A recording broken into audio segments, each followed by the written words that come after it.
बढ़ाया यात्रा पर प्रतिबंध, देश में विदेशी भी लगवा सकेंगे कोरोना वैक्सीन। थाईलैंड में फिर बढ़े डेल्टा संक्रमण के मामले। इन्हीं सभी बड़ी खबरों के साथ करेंगे बुलेटिन की शुरुआत। नमस्कार, मैं हूं पूजा शर्मा और आप देख रहे हैं इंडो थाई न्यूज।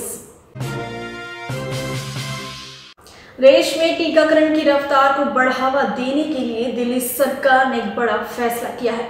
दिल्ली सरकार ने दिल्ली में प्रेग्नेंट और स्तनपान कराने वाली महिलाओं के लिए सुविधा देने का फैसला किया है। दरअसल आपको बता दें कि अब दिल्ली में स्तनपान और प्रेग्नेंट महिलाएं नियमित जांच केंद्र पर जाकर अपना टीकाकरण करा सकती है। जी हाँ, दिल्ली सरकार ने प्रेग्नेंट और स्तनपान कराने वाली महिलाओं को सुविधा देने के लिए और टीकाकरण की रफ्तार को आगे बढ़ाने के लिए ये फैसला किया है, ताकि ज्यादा से ज्यादा लोगों को टीकाकरण लगाया जा सके और साथ ही प्रेग्नेंट और स्तनपान कराने वाली महिला भी कोरोना से सुरक्षित रह सके। इसी कड़ी में ये आदेश जारी किया गया है। वहीं इस आदेश के अनुसार कोविन ऐप के जरिए वॉक इन मोड पर टीकाकरण कराया जाएगा और जो महिलाएं नियमित जांच के लिए जिस अस्पताल में जाती हैं वो वहां जाकर अपना कोरोना का टीकाकरण करा सकती हैं। ये इसलिए भी जरूरी था, ऐसी महिलाओं को जगह जगह भटकना ना पड़े और कोरोना टीकाकरण लगाने में उन्हें सुविधा प्राप्त हो सके। आपको बता दें कि देश में टीकाकरण अभियान 16 जनवरी को शुरू हुआ था, लेकिन उसके बाद धीरे धीरे इसमें युवाओं को भी शामिल किया गया और अब पिछले महीने ही इसमें स्तनपान और प्रेग्नेंट महिलाओं को भी जोड़ा गया ताकि इन महिलाओं को भी कोरोना से सुरक्षित रखा जा सके। और अब एक महीने बाद दिल्ली सरकार ने इन महिलाओं को सुविधा देने के लिए फैसला जारी किया है। साथ ही इस आदेश में निर्देश भी दिया गया है कि जो लोग टीकाकरण करेंगे उन्हें पूरी तरह से ट्रेनिंग दी जा रही हो और इसके साथ ही इन सब में टीका का ज्यादा नुकसान ना हो, इस बात का खास ख्याल रखा जा सके, क्योंकि टीकों की बर्बादी बेहद नुकसानदायक साबित हो सकती है। कनाडा ने एक बार फिर भारत से आने वाली यात्री फ्लाइट्स पर प्रतिबंध बढ़ा दिया। जी हाँ, अब ये प्रतिबंध 21 सितंबर तक बढ़ा दिया गया, जो पहले 21 अगस्त तक लागू था। कनाडा का कहना है कि बढ़ते कोरोना मामलों को देखते हुए और डेल्टा वेरिएंट के बढ़ते खतरों को देखते हुए ये फैसला किया गया है और ये फैसला स्वास्थ्य अधिकारियों की सलाह पर लिया गया है। साथ ही कनाडा सरकार ने यह भी कहा है कि भारत से आने वाली डायरेक्ट फ्लाइट पर यह प्रतिबंध बढ़ाया गया है। आपको बता दें कि पहली बार यह प्रतिबंध 22 अप्रैल को लगाया गया था और उसके बाद 5 बार लगातार बढ़ने के साथ इसे 21 सितंबर तक बढ़ा दिया गया, यानी कि अब भारत के यात्री कनाडा की यात्रा 21 सितंबर तक नहीं कर सकेंगे।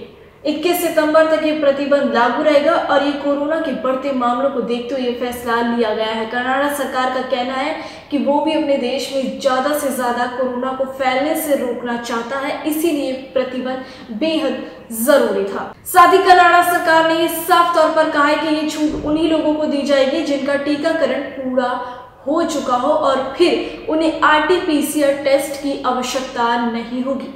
साथ ही ये भी कहा गया है कि भारत से आने वाली दूसरे रूट्स की फ्लाइटों पर भी कुछ छूट दी गई है, लेकिन उन लोगों को RT-PCR टेस्ट कराना जरूरी होगा, लेकिन फ्लाइट्स की संख्या को अब बढ़ा दिया गया है। यानी कि अब एक बार फिर भारतीयों के लिए कनाडा ने प्रतिबंध बढ़ा दिया गया है। तो ऐसे में जो लोग कनाडा जाने की आस लगाए बैठे थे, किसी की पढ़ाई, किसी की नौकरी इस चीज में सफर कर रही है, लेकिन अब ये उनके लिए और बड़ा झटका साबित होगा, क्योंकि ये प्रतिबंध 1 और महीने के लिए बढ़ा दिया गया है। 15 अगस्त को भारत अपना 75वां स्वतंत्रता दिवस मनाने जा रहा है और इसको लेकर इसकी इस साल थीम भी डिसाइड कर दी गई है। जी हाँ, इस बार 75वें स्वतंत्रता दिवस का आयोजन नेशन फर्स्ट ऑलवेज फर्स्ट की थीम पर किया जाएगा।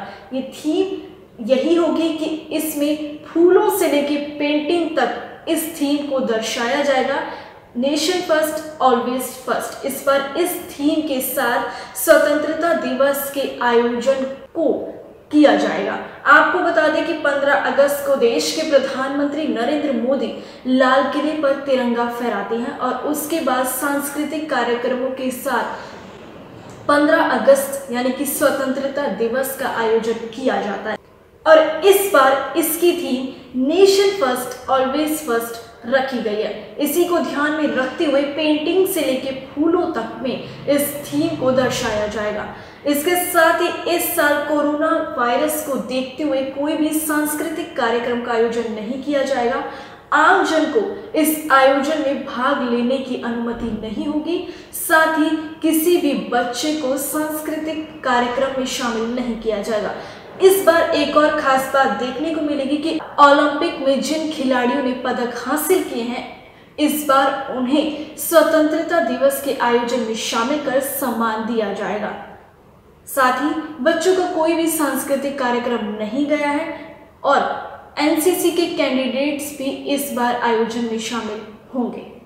इसके साथ ही गृह मंत्रालय ने दिल्ली पुलिस को अलर्ट कर दिया है कि ड्रोन की किसी भी गतिविधि पर कड़ी नजर रखें। आपको बता दें कि पिछले दिनों जम्मू कश्मीर में लगातार ड्रोन गतिविधियां देखी गई है, जिसके बाद ये आदेश जारी किया गया है कि 15 अगस्त के मौके पर ड्रोन गतिविधि पर बारीकी से नजर रखी जाए।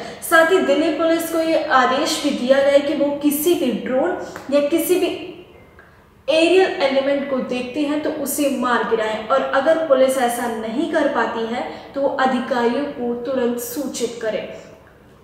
ड्रोन की गतिविधि से कोई हादसा ना हो, इसीलिए आदेश जारी किया गया, क्योंकि पिछले दिनों जम्मू कश्मीर में लगातार ड्रोन गतिविधियों के जरिए किसी न किसी चीज को नुकसान होता रहा है। लेकिन अब स्वतंत्रता दिवस के मौके पर ऐसा ना हो, इसके लिए भारी अलर्ट के साथ पुलिस तैनात की गई है और उन्हें निर्देश भी दिए गए हैं। इसके साथ ही लाल किले के आसपास की दीवारों को कंटेनर से सजाया गया है, कंटेनर से ढका गया है। ये इसलिए किया गया है क्योंकि दिल्ली के आसपास के इलाकों, दिल्ली के बॉर्डरों पर किसानों ने जमावड़ा लगा रखा है। अपने कृषि कानूनों को लेकर किसान डटे हुए हैं और इसी की सुरक्षा को देखते हुए कि किसान दीवार कूदकर या दीवार के जरिए किसी भी चीज को नुकसान ना पहुंचाएं, भीड़ ना लगाएं, इसीलिए दीवारों के आसपास कंटेनर लगाए गए हैं। सरकार का कहना है कि जो 26 जनवरी को हुआ गणतंत्र दिवस पर लाल किले पर जो भी हुआ वो दोबारा ना हो, इसी की सुरक्षा को ध्यान में रखते हुए इस बार दीवारों के आसपास कंटेनर लगाए गए हैं। इसी को ध्यान में रखते हुए दिल्ली पुलिस को भी हाई अलर्ट पर कर दिया गया है। देश में टीकाकरण की रफ्तार को बढ़ावा देने के लिए सरकार ने एक अहम फैसला किया है। सरकार ने अब विदेशी नागरिकों को भी टीकाकरण लगाने की सूची में शामिल कर दिया है। जी हाँ, सरकार का कहना है कि ये फैसला इसीलिए लिया गया है क्योंकि भारत में बड़ी संख्या में विदेशी नागरिक रहते हैं, खासतौर से महानगरों में। इसीलिए विदेशी नागरिकों का टीकाकरण होना भी बेहद जरूरी है ताकि वो लोग भी संक्रमण से बच सके और संक्रमित लोग जो कोरोना से संक्रमित हो चुके हैं वो ज्यादा लोगों में संक्रमण ना फैला सके। इसीलिए विदेशी नागरिकों का टीकाकरण होना बेहद जरूरी है और इसीलिए भारत सरकार ने ये फैसला किया है। साथ ही ये भी बताया है कि कोविन पोर्टल के जरिए वो अपना रजिस्ट्रेशन करा सकते हैं और अपने पासपोर्ट को वो रजिस्ट्रेशन के लिए उपयोग कर सकते हैं। और जो लोग एक बार अपना रजिस्ट्रेशन करा लेंगे उन्हें कोई स्लॉट मिल जाएगा और उस स्लॉट पे उस दिन जाकर वो टीकाकरण करा सकते हैं, जिससे वो लोग भी सुरक्षित रह सकते हैं और अपने आसपास के लोगों को भी सुरक्षित रख सकते हैं। सरकार ने यह भी कहा है कि विदेशी नागरिकों का टीकाकरण करके भारत सरकार उनकी सुरक्षा को सुनिश्चित करेगी। इसीलिए सरकार की जिम्मेदारी बनती है कि वो सभी नागरिकों का टीकाकरण कराए, चाहे वो देसी हो या विदेशी, लेकिन टीकाकरण कराना जिम्मेदारी बनती है ताकि संक्रमण को फैलने से रोका जा सके। वहीं सरकार ने टीकाकरण पर एक नया डेटा जारी किया है जिसके अनुसार अब तक 52 करोड़ वैक्सीन की डोज दी जा चुकी है और ये बड़ी तेजी से आगे बढ़ रही है। 16 जनवरी से देश में टीकाकरण अभियान शुरू हुआ था जिसमें पहली कड़ी में बुजुर्गों और बीमार व्यक्तियों को शामिल किया गया था, लेकिन अब इसमें युवाओं को भी शामिल कर दिया गया है और युवाओं के बाद अब इसमें गर्भवती महिलाओं को भी शामिल किया गया है। यानी कि जिस तेजी से आगे टीकाकरण बढ़ रहा है उस तेजी से जल्दी भारत भी कोरोना की रफ्तार को बढ़ने से रोक सकता है। कोरोना के डेल्टा वेरिएंट को लेकर थाईलैंड ने भी चिंता जाहिर की है। थाईलैंड के चिकित्सा विज्ञान विभाग ने कहा कि कोविड-19 के डेल्टा संक्रमण के मामले बड़ी तेजी से आगे बढ़ रहे हैं। थाईलैंड के 77 प्रांतों में से 76 में कोरोना का डेल्टा वेरिएंट पाया गया है, जो बेहद ही चिंताजनक बात है। आपको बता दें कि थाईलैंड के डॉक्टर सुपकित ने बताया कि डेल्टा संक्रमण जितनी तेजी से आगे बढ़ रहा है वो थाईलैंड के लिए एक चिंता की बात हो सकती है, क्योंकि डेल्टा संक्रमण बड़ी तेजी से फैलता है। इसके साथ ही उन्होंने बताया कि कुछ प्रांतों में अल्फा भी पाया गया है, लेकिन डेल्टा के मामले 94% लोगों में पाए गए हैं, तो 4.6% लोगों में अल्फा का संस्करण पाया गया है। इसीलिए ये चिंता आगे बढ़ रही है। तो वहीं दक्षिण प्रांतों वहीं उन्होंने बताया कि दक्षिण प्रांतों में बीटा के संस्करण भी पाए गए हैं, लेकिन बीटा बड़ी धीमी गति से आगे बढ़ता है और उसको काबू करना आसान है, इसीलिए वो चिंता का विषय नहीं है। लेकिन डेल्टा और अल्फा बड़ी तेजी से फैल रहा है। भारत में पहली बार पाए जाने वाले डेल्टा वेरिएंट और यूनाइटेड किंगडम में फैले अल्फा वेरिएंट अब थाईलैंड में भी पैर पसार चुका है। उन्होंने ये तब बताया जब वो अपनी कोविड वैक्सीन ले रहे थे। उन्होंने बताया कि ये कोई वैक्सीन लेने के बाद की रिपोर्ट नहीं है, इसको लेकर कुछ अध्ययन किया गया था। अध्ययन के बाद ये सामने आया कि कितने लोगों में कितनी तेजी से डेल्टा वेरिएंट फैल रहा है। डेल्टा वेरिएंट बड़ी ही चिंता का विषय रहा है और अब पूरी दुनिया में फैलने के बाद ये थाईलैंड में भी अपने पैर पसार चुका है। इसीलिए उन्होंने लोगों से ये अपील की कि ज़्यादा से ज़्यादा लोग टीकाकरण करवाएं और दूरी बनाकर रखें, मास्क पहन कर रखें, ताकि डेल्टा वेरिएंट को फैलने से रोका जा सके, क्योंकि देश के लिए कोरोना की रफ्तार थमना बेहद जरूरी है। यूएस के सीडीसी विभाग ने थाईलैंड की यात्रा न करने की चेतावनी जारी की है। जी हाँ, सीडीसी विभाग का कहना है कि थाईलैंड में कोरोना के मामले बड़ी तेजी से आगे बढ़ रहे हैं, इसीलिए कोई भी नागरिक वहां की यात्रा ना करे जिससे उसकी जान को जोखिम हो सके। थाईलैंड के साथ साथ सीडीसी ने इजराइल, फ्रांस, थाईलैंड, आइसलैंड, अन्य देशों की यात्रा के खिलाफ भी चेतावनी जारी की है और इस सूची में थाईलैंड के साथ साथ इंडोनेशिया, मलेशिया, म्यांमार के साथ साथ 70 से अधिक देशों को शामिल किया गया है। सीडीसी का कहना है कि पूरी दुनिया में बढ़ते कोरोना मामलों को देखते हुए फैसला लिया गया है ताकि ज़्यादा से ज़्यादा नागरिकों को कोरोना के जोखिम से बचाया जा सके। और वही सीडीसी विभाग का ये भी कहना है कि जिस तेज़ी से थाईलैंड में कोरोना के मामले बढ़ रहे हैं, वहाँ के जिन लोगों में पूरी तरह से वैक्सीनेशन हो चुका है वो लोग भी खतरा पैदा कर सकते हैं। इसीलिए थाईलैंड की यात्रा करना बेहद नुकसानदायक हो सकता है।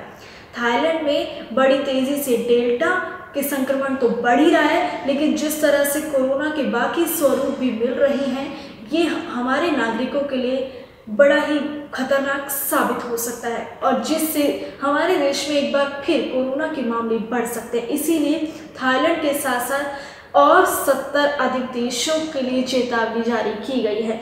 आपको बता दें कि मंगलवार को थाईलैंड में 235 नए कोरोना के मामले सामने आए थे और टोटल 19,800।